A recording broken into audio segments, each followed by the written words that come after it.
जो भी एग्ज़ामिनेशन की तैयारी कर रही है हम, उसमें इंडियन पॉलिटी का एक मेजर रोल प्ले करते हैं। आप स्टेट लेवल का एग्ज़ामिनेशन कहो, रीजनल लेवल का कहो या नेशनल लेवल का कहो, जो भी प्रिपरेशन कर रहे हो, उसमें इंडियन पॉलिटी का बहुत एक पोर्शन्स आ जाता है। जैसे कि जनरल अवेयरनेस में आते हैं बहुत सारे क्वेश्चंस पार्लियामेंट के ऊपर, प्रेसिडेंट के ऊपर। आज हमारा जो टॉपिक है, मैं जैसे कि आपको बताए थे कि एसएससी के सारे पोर्शन जो इंडियन पॉलिटी में हम कवर करेंगे। उसके बाद सिर्फ एसएससी नहीं, आपके स्टेट लेवल एंड जो भी आपकी नेशनल लेवल यूपीएससी की एग्जामिनेशन हो या और भी कोई एग्जामिनेशन की प्रिपरेशन आप कर रहे हो, वो सारे कवर हो जाएंगे।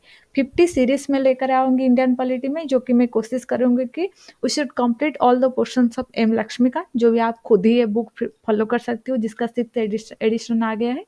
सारे डिटेल्स यहाँ पर आपको मिल जाएंगे।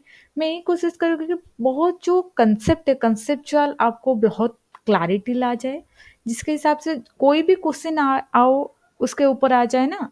जैसे कि एक एनालिटिकल बेसिस का क्वेश्चंस होते हैं, ऐसे नहीं पूछे जाते कि प्रेसिडेंट की एज क्या होते हैं इलेक्शन के लिए, वो खड़े होने के लिए, कैंडिडेचर के लिए, वो नहीं आते हैं। क्वेश्चन आते हैं कि प्रेसिडेंट की इलेक्शन, जो इलेक्टोरेट कॉलेज होते हैं, वो कौन कौन कंसिस्ट करता है, उसमें क्या कौन सी पोर्शन या कौन प्रेसिडेंट को वोट करते हैं। क्योंकि हम आज इंडियन सिटीजन, हम तो वोट नहीं देते हैं प्रेसिडेंट को, तो प्रेसिडेंट को कौन वोट करता है, वो जैसे कि टाइप का एनालिटिकल क्वेश्चन वो आ जाएंगे। तो आज हम शुरू करते हैं कि एम लक्ष्मीकांत की पहला हिस्टोरिकल बैकग्राउंड जो होते हैं, हमारे कॉन्स्टिट्यूशन कैसे शुरू हुआ, वो सारी डिटेल्स, हमें थोड़ा बहुत हिस्ट्री ऑफ इंडियन पॉलिटी जो हम कहते हैं, हिस्ट्री ऑफ इंडियन कॉन्स्टिट्यूशन, वो देखते हैं। ठीक है। आशा करती हूँ मेरा जो कोशिश है आपको अच्छे लगे, आपको काम में आ जाए थोड़ा बहुत प्रिपरेशन की। अगर आपको वीडियो अच्छे लगे तो आप वीडियो लाइक कर देना, चैनल का पर आप नया हो तो सब्सक्राइब कर देना। Thank you. हम अभी शुरू करते हैं। हिस्टोरिकल बैकग्राउंड, जो हम एक स्टोरी में पहले से आपको बता देती हूँ। जैसे कि ब्रिटिश जब आए, उसके बाद तो पोर्तुगीज का हो, और भी बहुत सारे फॉरेनर्स, अब्रोड के लोग जो भी आए थे, ट्रेड के दौरान आए थे, वो ट्रेड करके यहाँ पर अपने कुछ पॉलिटिकल, सोशल, कल्चरल इम्पैक्ट भी छोड़ कर गया है। वो भी इम्पोर्टेंट है, लेकिन हमारा जो मोस्ट इम्पोर्टेंट पार्ट है वो शुरू होता है कब ना, British, when British came to India. जब ये ब्रिटिश आ गई ना, ब्रिटिश के हिसाब से जब आ गई, तो ब्रिटिश ने क्या किया, हम ये मानते हैं कि कब कब ब्रिटिश आ गया हमारा, 1600 में। तब से आज ए ट्रेडर, ट्रेडर के हिसाब से वो आ गई थी। तो मैं और एक पेज में जाती हूँ, वहां पर आपको समझाती हूँ। उसके बाद हाँ, 1600 में हमारा ब्रिटिश आ गए इंडिया को। ठीक है। तभी हम देखते हैं कि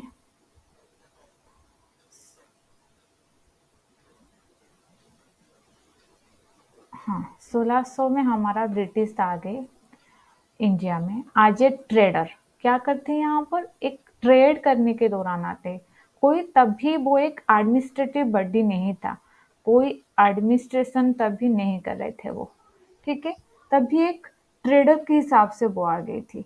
तब हम ये कहते हैं कि ब्रिटिश ट्रेड करने के लिए आ गए इंडिया में, ट्रेड करने चल चल रही थी। 150 ईयर से भी ज्यादा वो रह गई इंडिया में, तो तभी वो ट्रेड कर रही थी। तब ईस्ट इंडिया कंपनी के नाम आपने सुना है।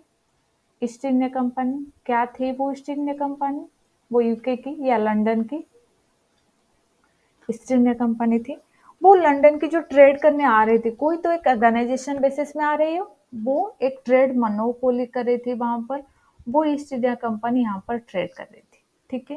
कुछ दिन वो ट्रेड किया, उसके बाद जो हमारा हम कहते हैं वो शुरू होते हैं जब, जैसे कि यहाँ पर हमारा आ गई ये चीज। उसके बाद ट्रेडिंग करते चल रहे थे, उसके बाद थोड़े थोड़े धीरे धीरे वो क्या हो गया कि एक पॉलिटिकल डोमेन में वो घुस गए, हमारे इंडियन का एक एडमिनिस्ट्रेटिव कंट्रोल करने लगे। ठीक है। वहीं से शुरू होता है हमारे कंपनी रूल। कंपनी रूल है क्या, रेगुलेटिंग एक्ट क्यों आए, हमारे 1773 रेगुलेटिंग क्यों आई थी। ठीक है। ये हम सब कुछ जानेंगे। कंपनी एक्ट, जैसे कि हम जानते हैं कि जो कंपनी एक्ट ट्रेड मोनोपोली से वो आ गई पॉलिटिकल मोनोपोली, तक पॉलिटिकल डोमेन को, वहीं से शुरू होता है हमारे एक्ट, रेगुलेशन, ये सारी चीज। फर्स्ट जो India British rule in India जो शुरू होते हैं रेगुलेटिंग एक्ट वो 1773 में हुआ था। ठीक है, वो 1773 में हुआ था। 1773 में द रेगुलेटिंग एक्ट या कंपनी रूल 1773 से 1858 हो गया। तो पहला governor general of Bengal then governor general of India, वो पहला क्या थे उनके। आज वो तीन डिवाइडेड हो गई थी, हमारा रेवेन्यू के हिसाब से एंड सिविल जस्टिस के हिसाब से। बंगाल, बॉम्बे एंड कलकत्ता जो थे, मद्रास, वो हिसाब से बिहार, उड़ीसा, इसी के हिसाब से वो डिवीजन कुछ हुआ था। ठीक है, लेकिन हम देखते हैं कि कंपनी रूल जब आ गए हैं, वो उसमें चेंजेस क्या आ गए हैं। India east India company in India वो रिकॉग्नाइज हो गया कि पॉलिटिकल, ये जो ईस्ट इंडिया कंपनी थी हमारी ईस्ट इंडिया कंपनी, वो एक ट्रेड से पॉलिटिकल, मैं शॉर्ट फॉर्म ले लेती हूँ, पॉलिटिकल टू एडमिनिस्ट्रेटिव मोनोपोली में आ गई है। ठीक है, उसके बाद हमारा ये एक्ट पास होते हैं। Then governor general of Bengal जो थे हमारी, वो क्या जाने जाते हैं, गवर्नर जनरल ऑफ बंगाल आज गवर्नर जनरल ऑफ इंडिया। ठीक है, हमारे पहले क्या थी, गवर्नर जनरल ऑफ बंगाल थे। वो डिजाइन होते थे, बहुत सारी चीज करते हैं, जो कि एडमिनिस्ट्रेटिव की बात कहो, पॉलिटिकल की बात कहो। लेकिन and created executive council for 4 members, जो कि यहाँ पर गवर्नर जनरल बना दिया गया है, गवर्नर जनरल ऑफ बंगाल को governor general of India. Then उसके उसको असिस्ट करने के लिए 4 काउंसिल मेंबर। ठीक है, 4 council member, council member.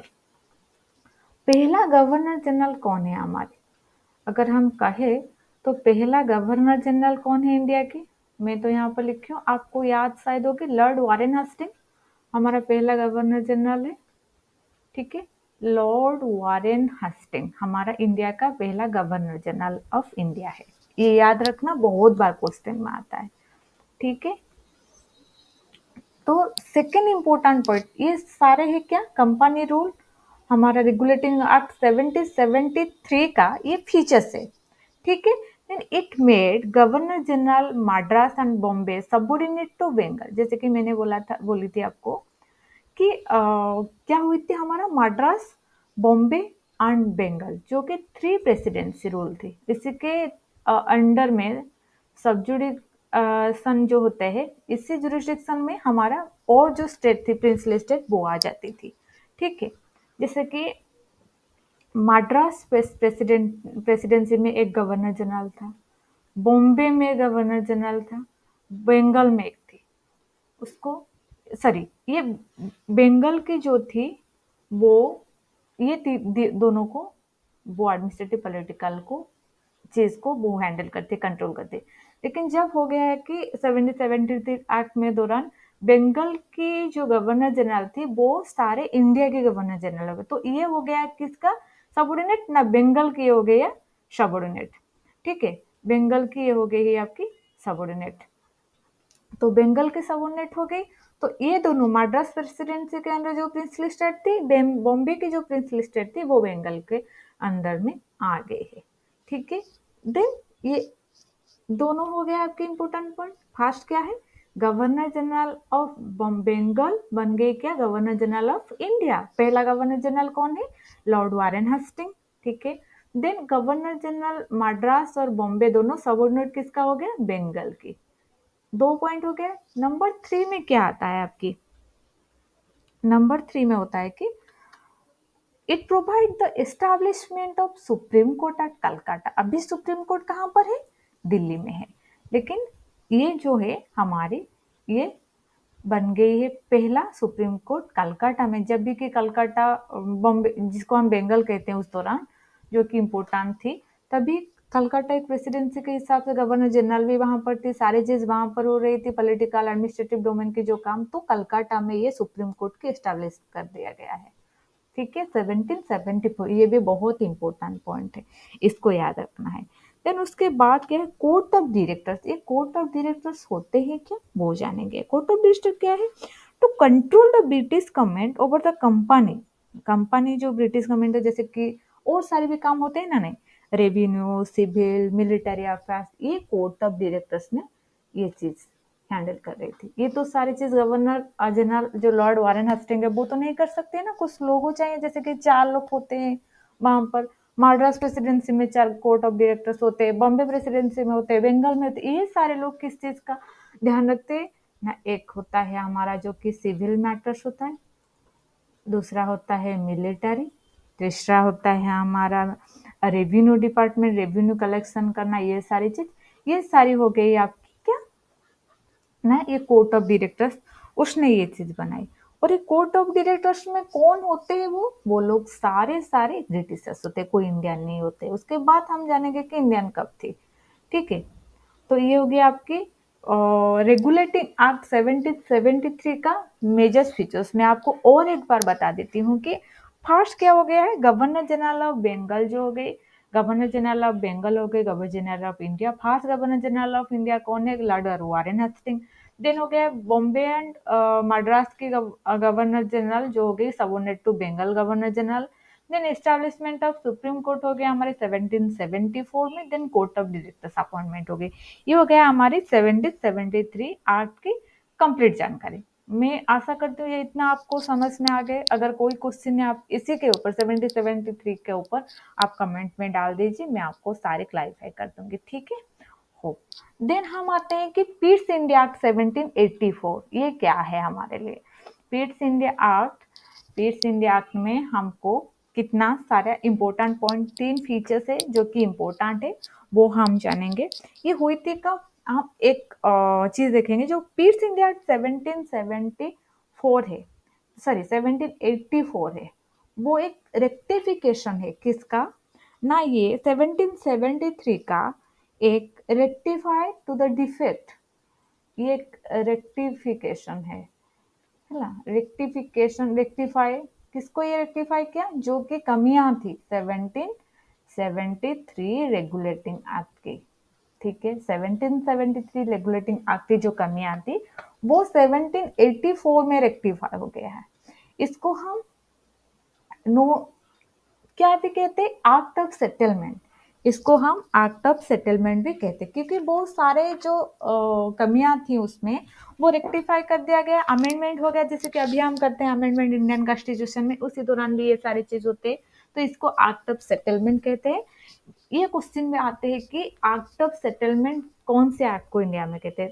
4 option हो जाए वहां पर होती है। फिर से India act, regulating act 1773, Indian government, government of India act 1990, 1999, ये भी हो सकता है। आपको आंसर करना है कौन से एक्ट ऑफ सेटलमेंट के नाम से जाना जाता है, वो है Pitt's India act 1784।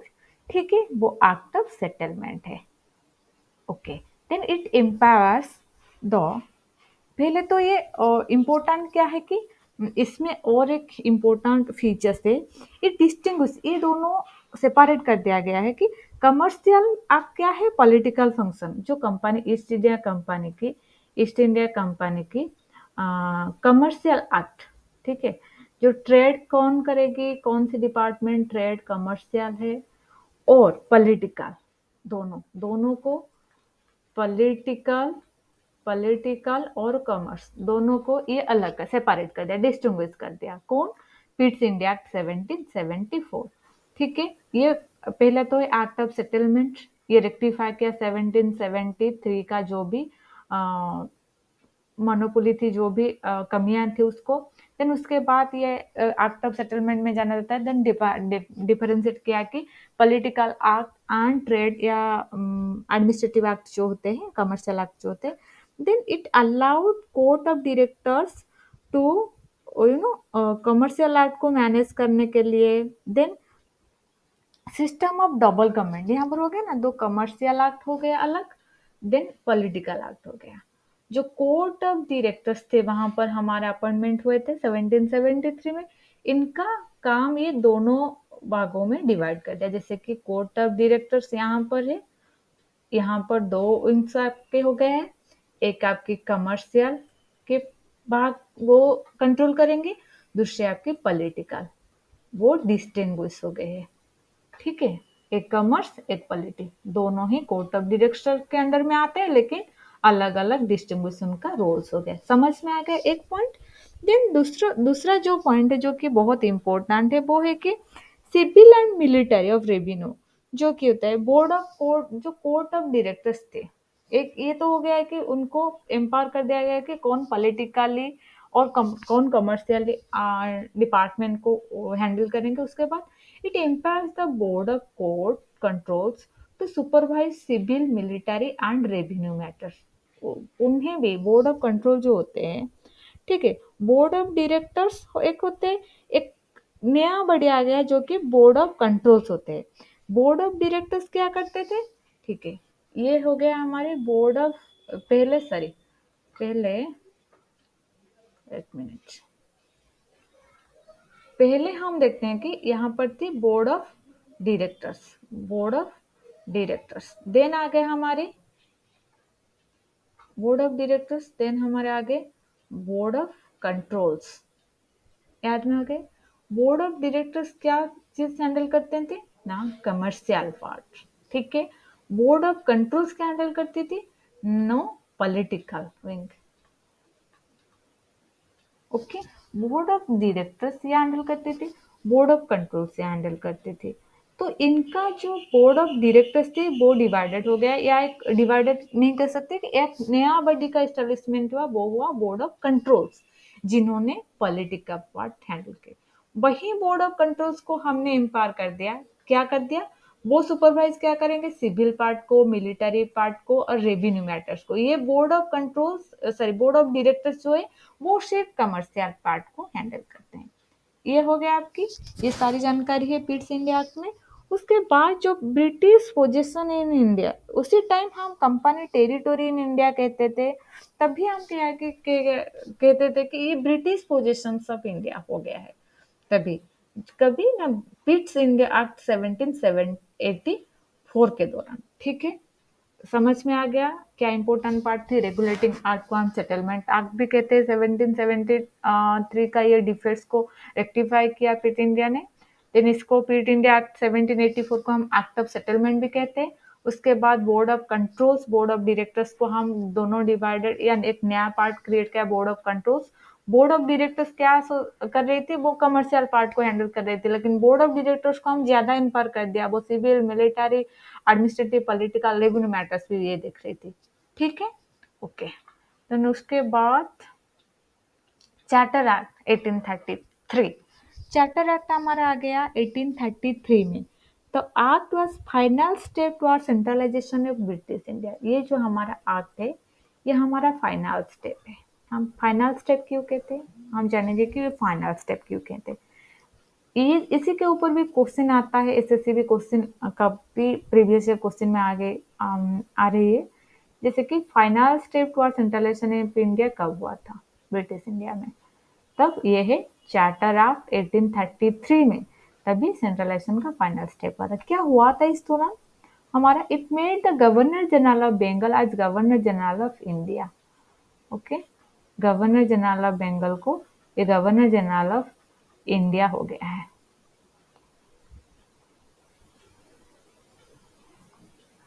Governor general of Bengal, governor general of India 1773 में क्या हुआ था, कमेंट बॉक्स में बताओ। 1773 में क्या हुआ था हमारे, गवर्नर ऑफ बंगाल हो गई थी गवर्नर जनरल ऑफ बंगाल, हाँ ना, ठीक है।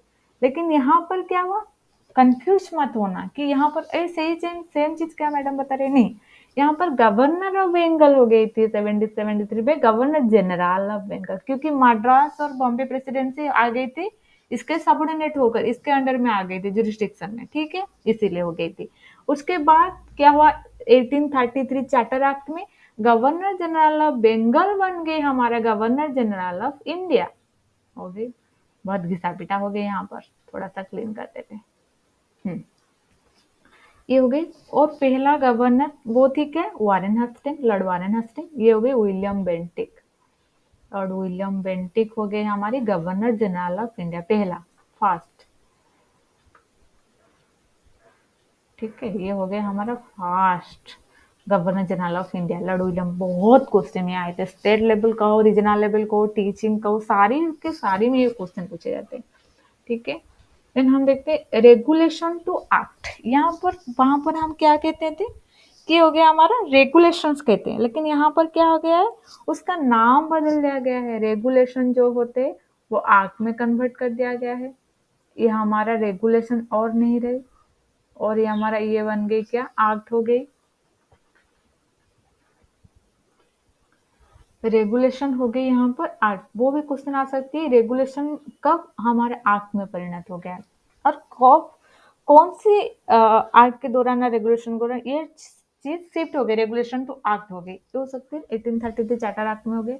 East India company as completely administrative body, East India company completely administrative body बन गया। तभी कौन था, कमर्शियल होती थी प्लस पॉलिटिकल होती थी, लेकिन अब बन गई एक एडमिनिस्ट्रेटिव बॉडी। ठीक है, ईस्ट इंडिया कंपनी बन जाती है एक एडमिनिस्ट्रेशन। तो उसके बाद इट अटेम्प्टेड, सॉरी ये ज्यादा हो जाती है क्यों, it attempted, it attempted civil servants to introduce. यहाँ पर आप पूछेंगे कि आपको एक चीज दिखाई देते हैं, अटेम्प्टेड हाईलाइटेड है रेड में, क्यों हाईलाइटेड है, it attempted, it not introduce, there is a big difference between attempt and introduce. कोई चीज हमारा कंप्लीट हो गया है, उसको हम इफेक्ट में लाते हैं, जैसे कि हमारा क्वेश्चन बहुत बार आता है ना, जीएसटी कब लागू हुआ, कब इफेक्ट में आए, कब वो पास हो गया पार्लियामेंट में, वो सारे डेट सारे ईयर्स अलग होते हैं। तो यहाँ पर भी वही चीज है, जैसे कि थोड़ा सा छोटा कर देती हूँ, हाँ, it attempted to introduce, introduce करने के लिए कोशिश किया पहला टाइम चार्टर एक्ट 1833 ने, क्या करने के लिए, for competition, open competition for civil servant. इसके पोस्ट जो होते हैं वो डायरेक्ट क्या होते हैं, ब्रिटिशर से उनके लोगों ही, यूके के लोगों ही सिविल सर्वेंट्स में रहते, लेकिन पहला ये कोशिश किया कि हम ये कोशिश करते हैं ओपन कंपटीशन हो सिविल सर्विस में, जहाँ पर कि इंडियन को भी बैठने के लिए, कंपटीशन में भाग लेने के लिए एक अपॉर्चुनिटी मिल जाए, क्योंकि उससे पूर्व कोई अपॉर्चुनिटी नहीं था। उसके बाद हुआ, कौन से एक्ट में हुआ हम उसके बाद देखेंगे। ठीक है, ये एक अटेम्प्ट लिया था। तो यही इतना ही इम्पोर्टेंट पार्ट है इसमें 1833 चार्टर एक्ट में। क्या है आपको तो मैंने बता दी। पहला जो इम्पोर्टेंट है वो है फाइनल स्टेप थी सेंट्रलाइजेशन और ब्रिटिश इंडिया में। दूसरा थे गवर्नर जनरल ऑफ बंगाल बन गए governor general of India, William Bentinck है हमारा पहला governor general of India. Regulations to act हो गई हमारा जो सारी चीज। East Indian company completely administrative body बन गई। Then it attempted to introduce the competition, open competition for civil service. हो गई आपकी इतना, ओके फाइन। कोई भी क्वेश्चन हो, कोई भी डाउट हो, आप कमेंट में लिख कर बताएं, मैं जरूर आपके क्वेश्चन का आंसर दे दूंगी। Then government of India act 1858, उसके बाद आ गए हमारे गवर्नमेंट ऑफ, उसके और भी एक एक्ट है हमारे, चार्टर एक्ट 1853 भी एक है। ठीक है, चार्टर एक्ट 1853, ठीक है। एक इसमें आपको मैं एक बता देती हूँ, यहाँ पर कोई थोड़ा बहुत इम्पोर्टेंट चीज जो है। ठीक है, मैं यहाँ पर नहीं लिखा है, वो आपको ऐसे ही बता देती हूँ। ओके, जो हमारा चार्टर एक्ट होता है, चार्टर एक्ट 1853, उसके बाद हम देखेंगे 1858 में government of India act 1853 charter act हो गया। 1853 में क्या हुआ थे, इन गवर्नर जनरल की जो एग्जीक्यूटिव एंड लेजिस्लेटिव को ये सेपरेट कर दिया। एग्जीक्यूटिव, एग्जीक्यूटिव पार्ट और हमारा जो लेजिस्लेटिव पार्ट, अभी जो है हमारे एग्जीक्यूटिव एंड लेजिस्लेचर, लेजिस्लेटिव मैं शॉर्टकट में यहाँ पर लिखती हूँ, आप थोड़ा बहुत और नोट करने के बाद उसको फुल में लिख देना। एग्जीक्यूटिव एंड लेजिस्लेटिव एक्ट को ये क्या किया, एग्जीक्यूटिव सेपरेट कर दिया। ठीक है, ये सेपरेट कर दिया एग्जीक्यूटिव एंड लेजिस्लेटिव को। देन उसके बाद इंपॉर्टेंट पॉइंट एक है, वो क्या है, वो है हमारा, देन वहां पर क्या हुआ था 1833 में, वो कोशिश कर रही थी कि ओपन कंपटीशन ला जाए सिविल सर्वेंट के लिए। यहाँ पर क्या हुआ, इट इंट्रोड्यूस, इंट्रोड्यूस हमारा यहाँ पर इंट्रोडक्शन हो गया। Introduction of open competition, open competition for किसके लिए, सिविल सर्विस के लिए।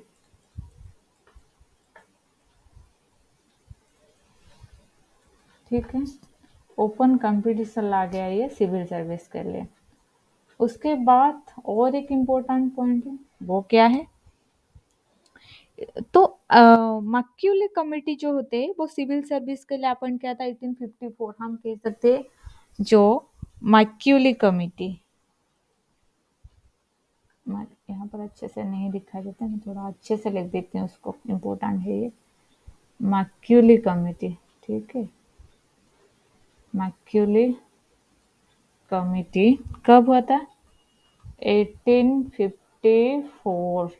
ठीक है, ये याद रखना, सिविल सर्विस के लिए, सिविल सर्विस के लिए, सीएस के लिए आपके। ठीक है, ये एक इम्पोर्टेंट पार्ट है इसमें।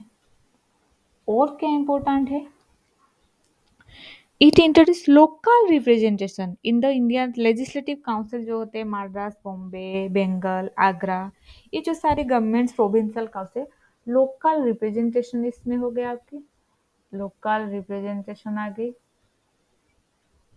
Representation. Hope you understood all this things. Okay, ये हो गए आपकी क्या, चार्टर ऑफ 1853 के इम्पोर्टेंट। अभी हम आ गए गवर्नमेंट ऑफ इंडियन एक्ट 1853। अब शुरू हो गए द क्राउन रूल। ओके, 1858 से 1947। तब क्या थी, 1773 से 1858 थी कंपनी रूल। देखेंगे हम यहाँ पर एक इम्पोर्टेंट चीज, कंपनी रूल। कंपनी रूल कब थी हमारे, कंपनी रूल कर रही थी, ईस्ट इंडियन कंपनी थी 1773 से 1858। ये भी क्वेश्चन आ सकते, कंपनी रूल कब तक थी इंडिया में। तब आ गई हमारा क्राउन रूल, जो कि ब्रिटिश इंडिया के रानी जो होते हैं, राजा जो होते हैं, रानी तो होते हैं, वही क्राउन रूल हम बोलते हैं उसको, क्राउन रूल। क्राउन रूल कब शुरू हो गई हमारा, 1858 से 1947, हमारा फ्रीडम के दौरान। ठीक है, ये हो गई आपकी, ये चीज याद रखना, इसको नोट डाउन कर लो, कंपनी रूल 1773 से 1858, देन क्राउन रूल कब हो गई 1858 से 1947। होप यू अंडरस्टूड, इसको याद रखना, जरूर याद रखना। ठीक है,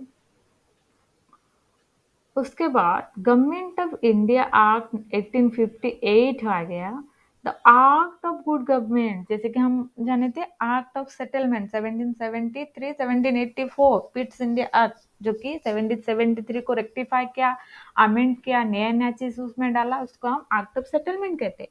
गवर्नमेंट ऑफ इंडिया एक्ट को 1850 ऐसे ही याद रखना। एक आपको मैं एक बहुत सलाह दूं कि एक ट्रिक बता दूं जिसको हम याद रखना है, कोई भी जैसे कि अमलगमेशन नहीं बना देना है, इस डेट उसके साथ मिल जाना है, नहीं करना है उस चीज को। हम कैसे याद रखें वो सारी ईयर्स को, उसके संबंधित या उसके हिसाब से जो भी चीज रिलेटेड है उसके इवेंट को, जैसे कि अभी मैंने आपको बता रहे थे जिस तरीके से, इसको याद कर लो। हाँ, ये हुई थी एक्ट ऑफ गुड गवर्नमेंट, लेकिन एक्ट ऑफ सेटलमेंट कब हुआ था, 1780 पर पीट्स इंडिया एक्ट में। ठीक है, इसको इसी हिसाब से याद करनी है।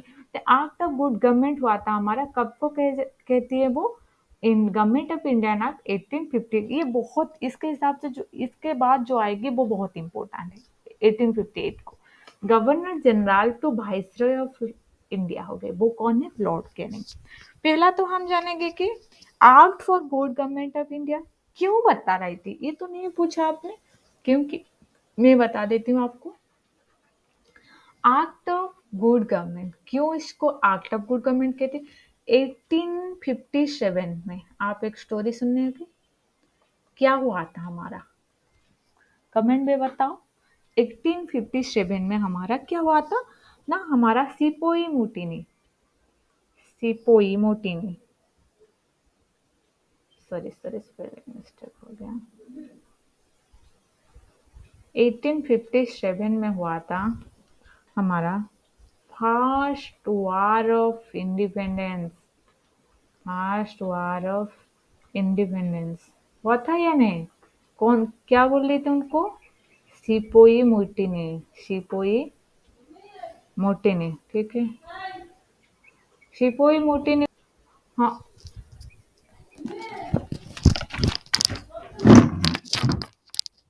क्लास करूची क्लास करूंगा।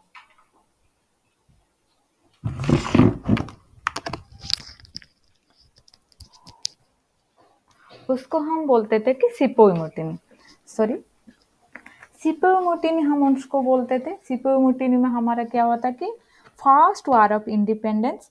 इसके बाद सिपोई मोटिनी के बाद ब्रिटिश को लग गया कि हाँ ये अब आर हो गए, इनके राइट्स है, ये अब लड़ने शुरू कर देते हैं, इनके फाइट करने, स्ट्रगल करने शुरू कर दिया। किसके लिए? उनका फ्रीडम के लिए। तो फ्रीडम के लिए तो इसने बना the act of good government. कैसे बनाई? कुछ एक्ट, कुछ पॉलिसी, कुछ रोड्स, रेलवेज, ऐसे ऐसे कुछ डेवलपमेंट हुआ कर दिया गवर्नमेंट ने। तो इसको इसीलिए बोलते हैं कि एक्ट ऑफ गुड गवर्नमेंट, ठीक है। उसके बाद देखेंगे कि गवर्नर जनरल ऑफ वाइसरॉय, जो हम वहां पर क्या हुआ था? Governor general of India, Bengal को गवर्नर जनरल ऑफ इंडिया बना दिए थे।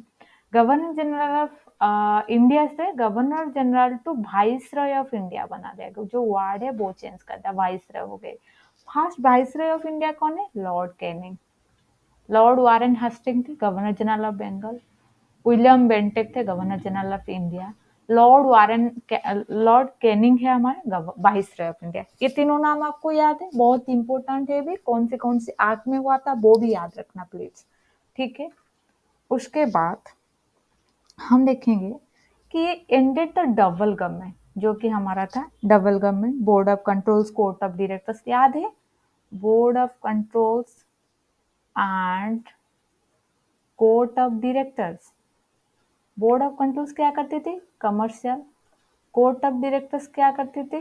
Sorry, administrative, political. Court of directors commercial, ये चीज करते थे। इनको वो हटा दिया, ठीक है। ये डुअल गवर्नमेंट को वो हटा दी। कौन से act? Government of India act 1858। Establishment of council of India, ये दोनों को हटा दे तो उसने क्या बनाए? Council of India. Council of India में क्या थे?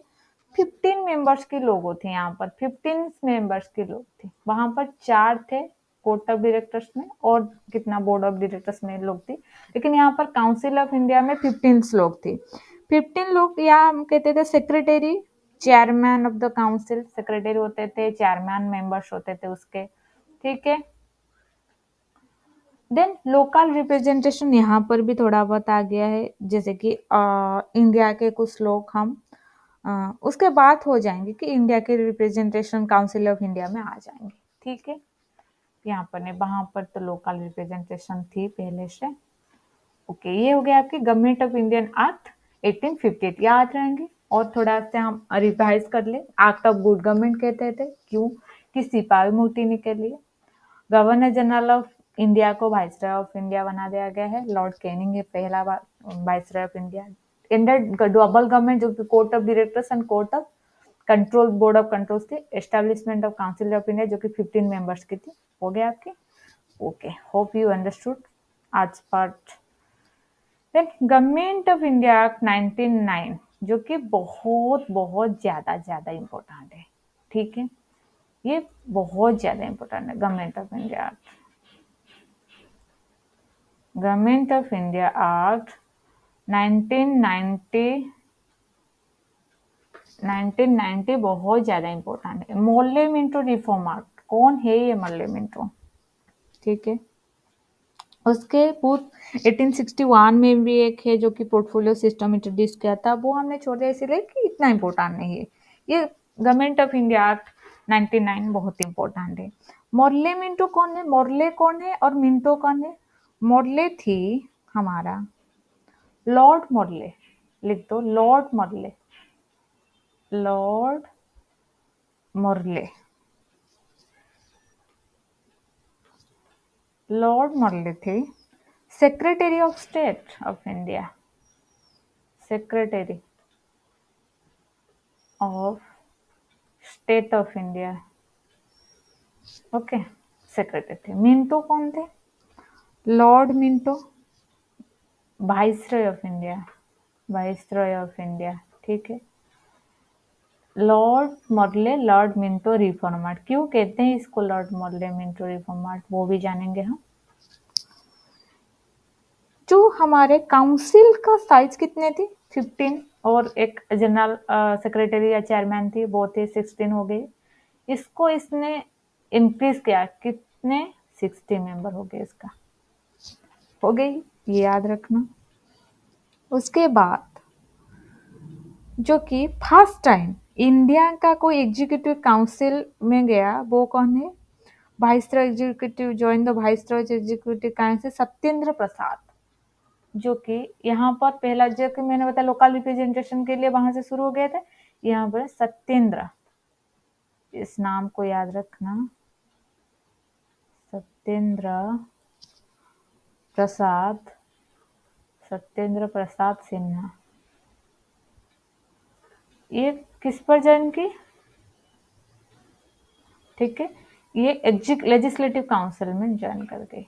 ये इंडियन है, ठीक है, इसीलिए इम्पोर्टेंट है, इसीलिए इम्पोर्टेंट कि ये इंडियन है।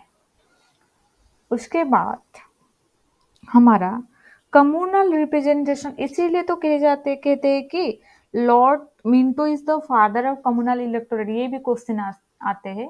लॉर्ड मिंटो वाइसरॉय थी, फादर ऑफ,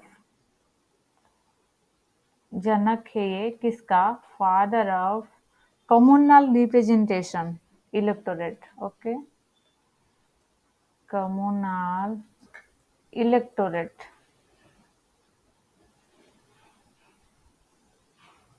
ठीक है। ये कम्युनल इलेक्टोरेट से जाना जाता है, इसका जनक है या पिता है या इसका क्रिएटर है, ठीक है।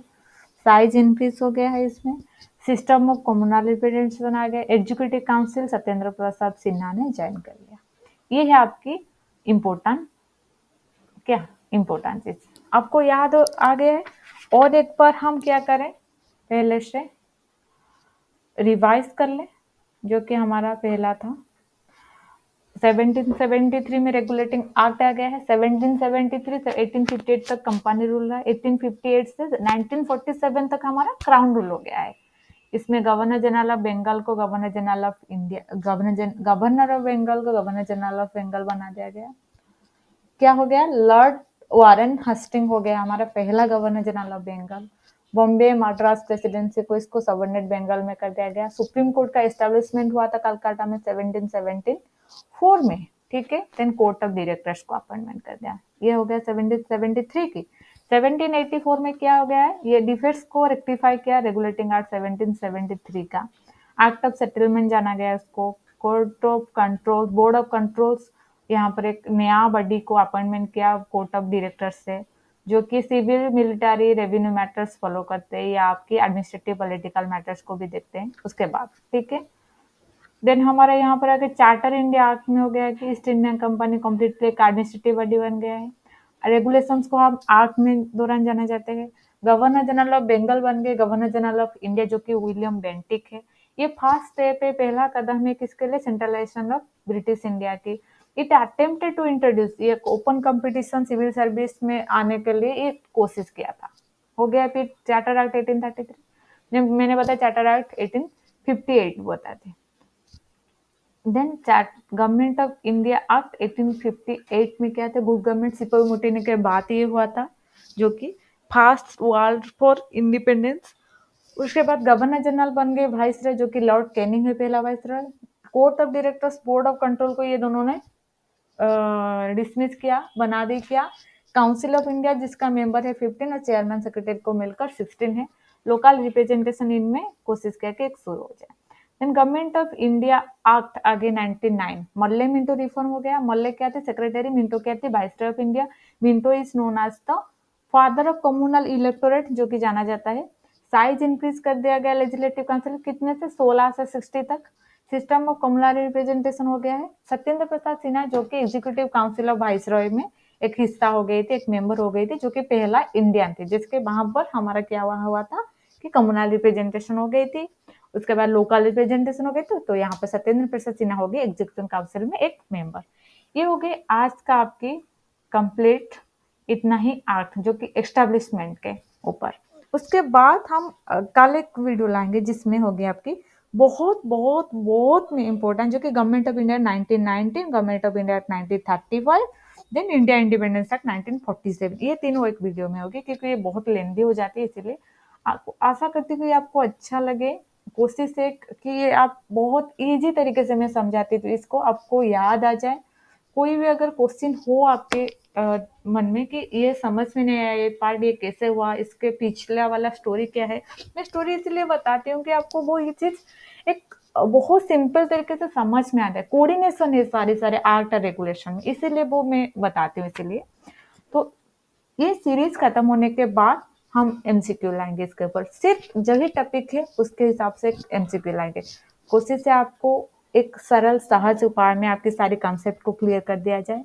आशा करते हैं वीडियो आपको अच्छी अगर अच्छी लगी सब्सक्राइब करना चैनल को, लाइक करना, वीडियो को शेयर करना दोस्तों के साथ। Wish you all the very best. Thank you. Have a good luck.